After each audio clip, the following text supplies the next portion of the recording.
chat time. Wow, der sker så fucking meget de her dage, at jeg nærmest slet ikke kan begribe det. Jeg kan ikke fatte, at jeg ikke engang har været i Mexico i 2 uger. Jeg føler, at jeg har været her et halvt år, så meget der er sket. Jeg kan slet ikke fatte, at der er mere end 2 uger tilbage, før jeg skal hjem. Men jeg tror bare, det er en positiv ting. Nu er jeg fløjet fra Cancun, hvor jeg sagde farvel til Nana, med flyveren til Oaxaca, hvor at jeg landede. Og meget nice, så kunne man ligesom bare betale sådan under 50 kroner for at komme med sådan en shared cab fra lufthavnen. Og så skulle man bare sige sit hotel, så ville taxichaufføren ligesom køre rundt til de forskellige hoteller. Mega nice. Og hvad jeg sådan lige har sådan set ud af vinduerne på vejen hen, så tror jeg seriøst, Oaxaca kommer til at være mit yndlingssted indtil videre. Der er så smukt. Det virker virkelig som om, at det sådan er her, det Mexico, man har set på film er. Der er så mange farver. Og jeg glæder mig bare til at udforske byen. Altså, og spise mad og tage på markedet og ja, tage en masse film, som du og I kan få lov til at se. Det, der skal ske nu, er, at jeg faktisk i Cancun har købt 4 sådan nogle class passes til et sted, der har reformer og pilates og baretræning og sådan noget. Og jeg har faktisk allerede booket den første time her til aften. Og der skal jeg være klokken 7:10, og lige nu er klokken 5:30, så det tager 50 minutter at gå derhen, hvilket jeg tænker er meget perfekt, så kan jeg lige nå at se noget af byen. Og ja, så skal vi bare til pilates i dag. Så det bliver også meget dejligt lige at få rørt sig lidt. Men ja, det er det, der skal ske, og så skal jeg have fundet noget mad bagefter. Jeg ved ikke lige, hvad det skal være, om jeg skal spise på en restaurant, eller om jeg skal spise noget street food-agtigt, et eller andet. Men jeg tænker, at jeg skal ud og kigge mig lidt omkring. Jeg har ChatGPT'et mig frem til, at Oaxaca vil skulle være en af de sikreste byer i forhold til sådan at gå rundt alene som kvinde og europæer og sådan nogle ting. Sådan, det skulle ikke være vildt farligt.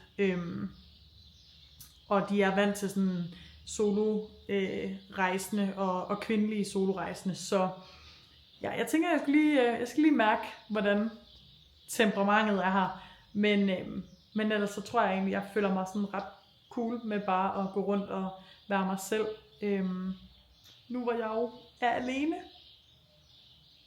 Nå, men lad os se at komme i sving. Okay, nu er jeg bare lige gået rundt et kvarter 20 minutter i Oaxaca. Fuck, jeg har lyst til at græde. Her er så hjernedødt pænt. Fuck, der er så pænt. Der er bare malerier og farver og blomster og pynt over det hele. Altså det er fucking insane. Prøv lige at se det herovre. Hvor end du kigger hen, det er så sindssygt smukt. Prøv lige at se de her fucking skeletter.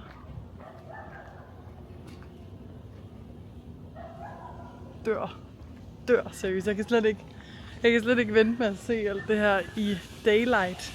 Hvor flot det lige må være.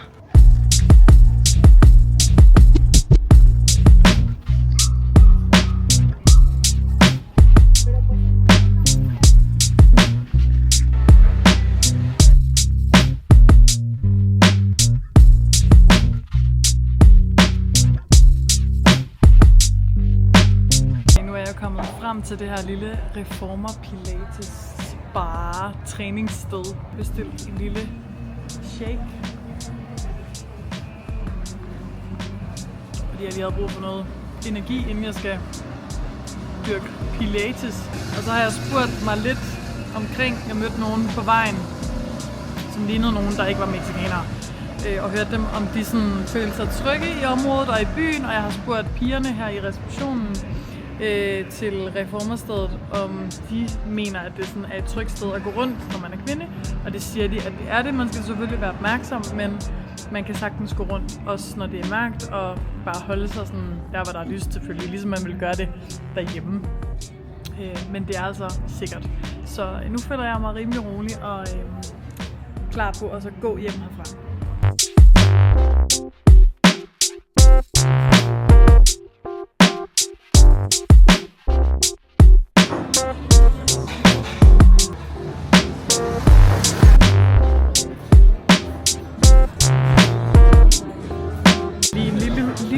check-in her under maden. Men jeg har jo fået min første mezcal, fordi jeg var sådan der, hvis der er et sted, jeg skal have mezcal, så er det fucking i Oaxaca.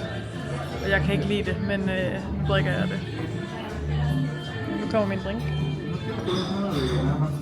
Oaxaca Sour, kan der? Okay, der kom lige en drink flyvende ind, lige mens jeg var ved at optage. Oaxaca Sour. Lad os lige taste-teste mezcalen først. Min første mezcal i Mexico.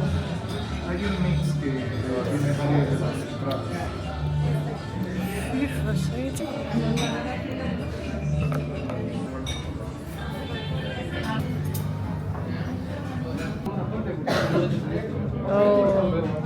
Gracias.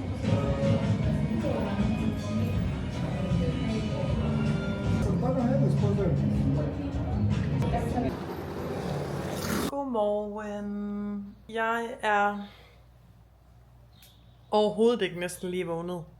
Jeg vågnede for, I don't know, 2 timer siden eller sådan noget. Her i Oaxaca i går kom hjem, gik ud som et lys. Der er jo det ved Mexico, at det er så stort, at der er tidsforskel en time imellem Cancun, Tulum og Bacalar, der hvor vi har været indtil videre, og så nu hvor jeg er i Oaxaca.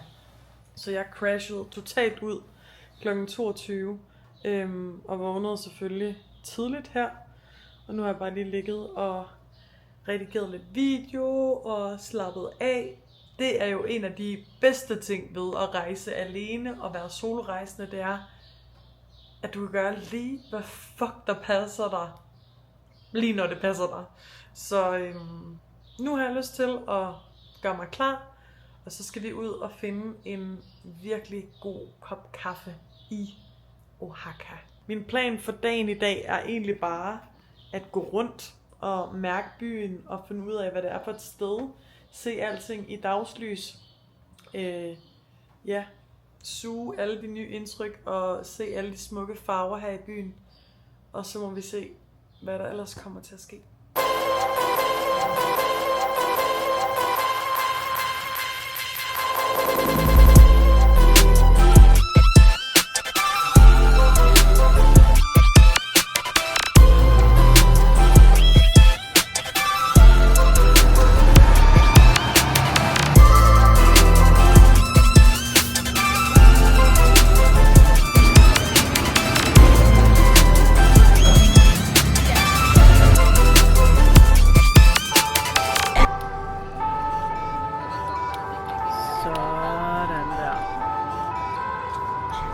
Let's go!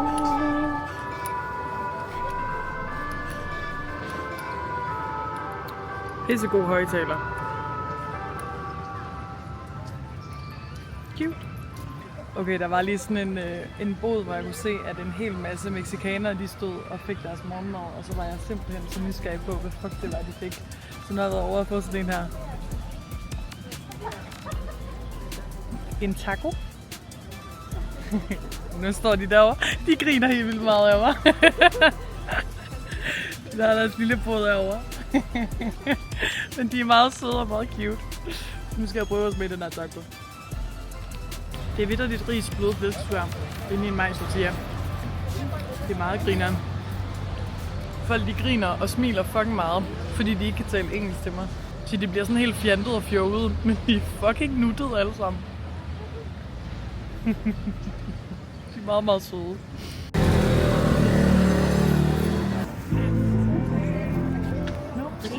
No, it's okay.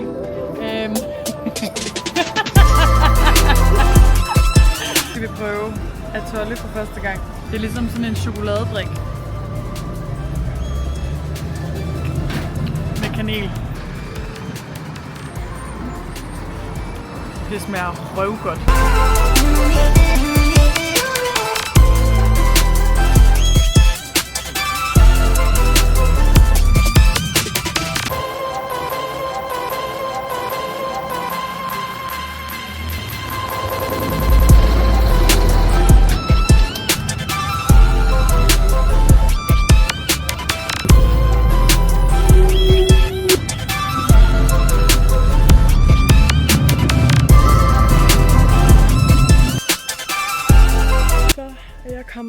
toppen af Mont Alban, som skulle vise sig at være en bustur, hvor jeg troede, at jeg skulle skide mine organer ud 20 gange.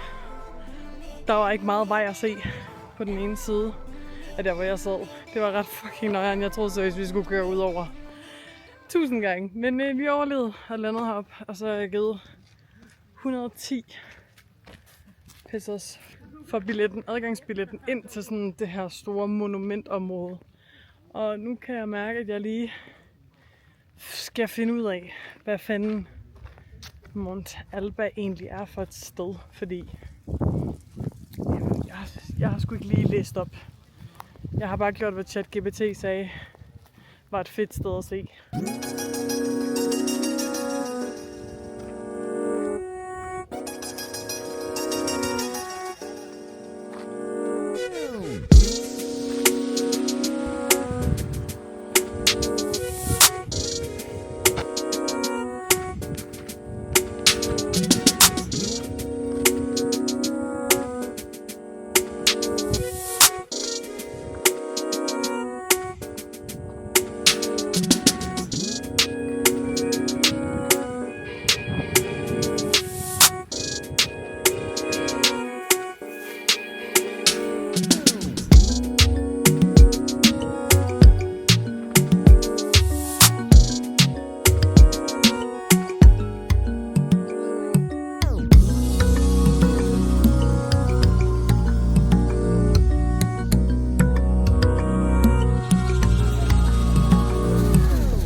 Jeg er kommet ind på den her restaurant, som jeg har fundet på TikTok.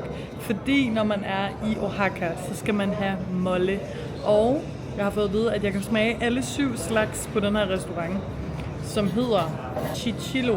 Og nu har jeg lige spurgt den meget søde tjener om, hvad for en drink jeg skulle have til min mad. Og der har han recommended meget smukke drink.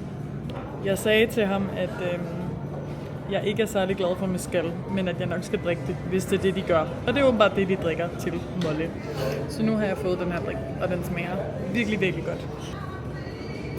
Den er sød, den er røget, men ikke sådan på en irriterende måde.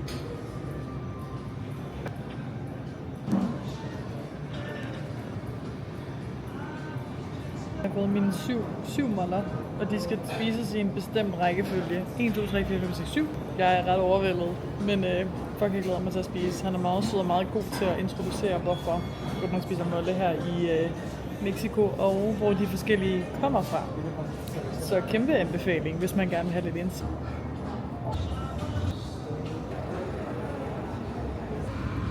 Okay, det der var ærligt en fucking god oplevelse. Fuck, de var søde, og fuck, hvad den smagte sindssygt godt. Mega cute, de var så gode til at forklare om kulturen. Det kan sgu bare noget.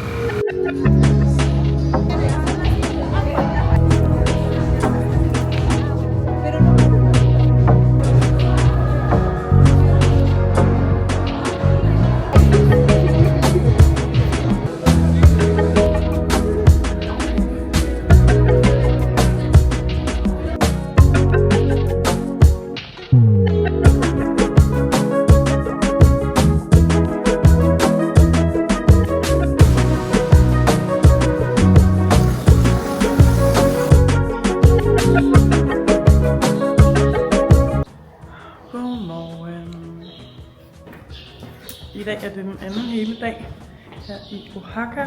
Jeg skal til Pilates. But first, coffee. Det er en rigtig kold dag i dag. Der er kun 14 grader her i Oaxaca på det her tidspunkt. Klokken er 8 vi sniger os lidt op på de 20 grader, det er dejligt.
Vitterligt ikke en sjæl den her søndag.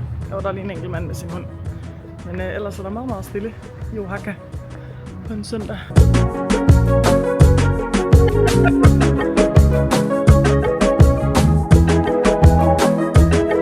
Så har jeg været til Pilates. Nu er planen, at jeg skal på markedet. Egentlig så troede jeg, at markederne ville have lukket om søndagen. Men åbenbart så er det sådan en rigtig familiedag at tage på markedet. Så nu skal vi hen og have noget morgenmad, lunch-ish something. Når man er ude at rejse, er en af mine yndlingsting at gå på markedet. Så jeg glæder mig fucking meget til at se, hvad det kan.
Der er noget bønne, og så er det her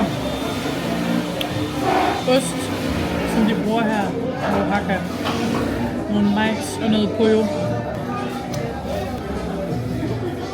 Nu har jeg lige rykket mig udenfor, fordi at jeg skulle have space til at smage den her tamales arajas, som jeg har fået anbefalet, at jeg skulle få på det her marked. Med tomater og løg og hele pisset.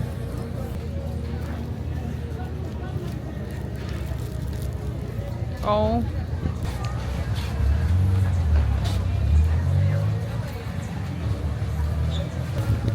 okay, det smager fucking også prøvegodt. Tamales. Altså det smager jo af hvad det er. Kylling. Majs. Og tomat. Men det kan bare noget, når man sidder og spiser det. Altså nogle friske palmeblade. Og en eller anden abuela har lavet det over noget åbent ild et eller andet sted. Det kan noget.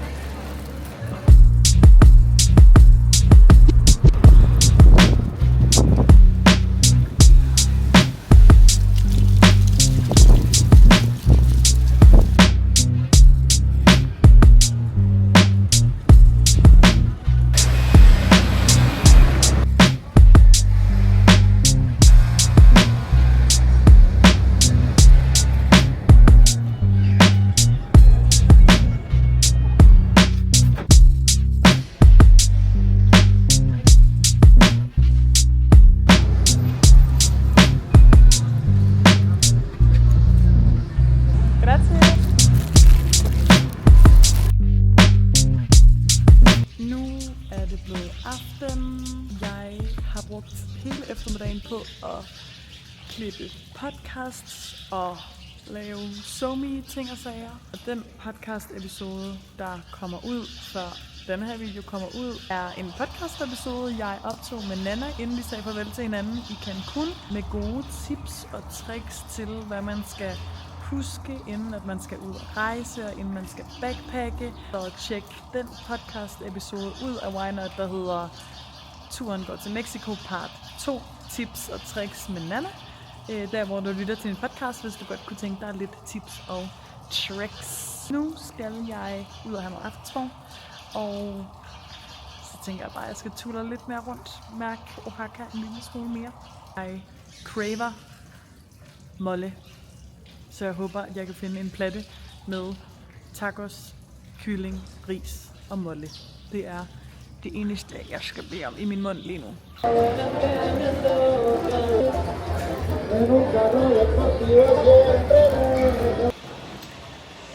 Okay, jeg er taget på markedet i Oaxaca, fordi jeg tænkte, det var oplagt at købe alle mine små souvenirs og gaver til dem derhjemme her. Og jeg har nogle idéer til, hvad jeg skal købe, men jeg er lidt spændt på, om jeg kan finde det hele. Også fordi jeg fucking hader at købe souvenirs. Jeg elsker at være på markedet, men jeg hader at købe ting på markedet, fordi jeg hader at skulle diskutere med folk om, hvad prisen skal være og alt det der shit. Så nu må vi se, hvordan det går. Der er ligesom 2 markeder ved siden af hinanden. Det ene er det, jeg er på nu. Det hedder Mercado Benito Juárez. Og så ligger der et andet ved siden af, som er mere sådan et madmarked.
Fiskesektionen, vi gik igennem her. Det kan man også godt lugte. Nu kommer vi over i kylling- og hønsefodsafdelingen. Ja, tak. Hola. Beautiful.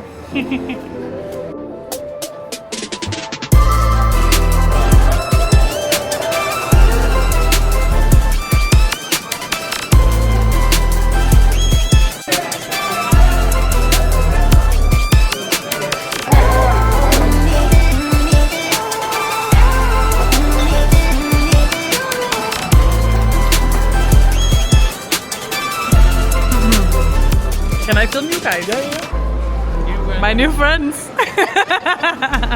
Så de har givet mig de her insekter. Kan man overhovedet se, hvad der er? I'll bring one. They are so big. Ja, så det er sådan nogle små insects, hvor der de alle mulige krydderier i. Are you ready?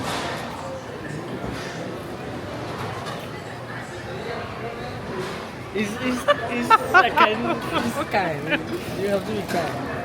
It's like a little sour. Yeah. And salt.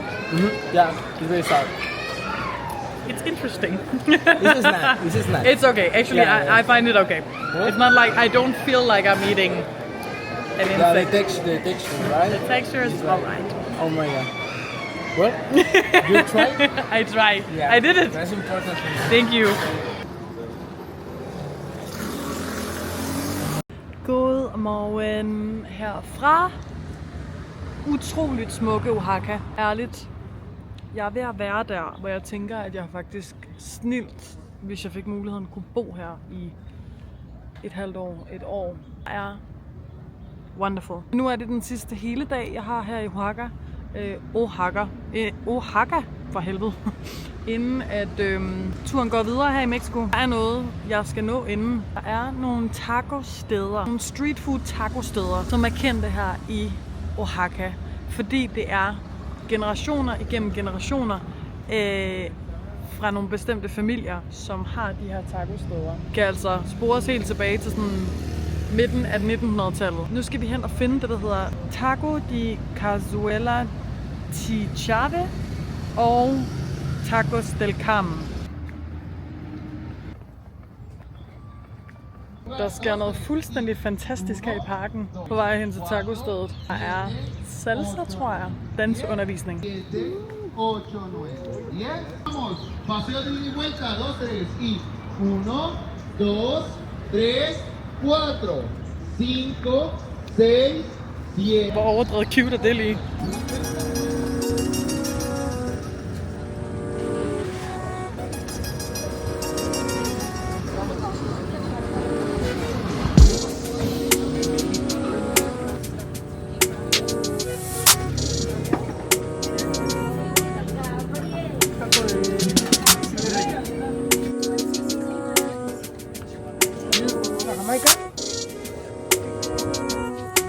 Blomster indeni.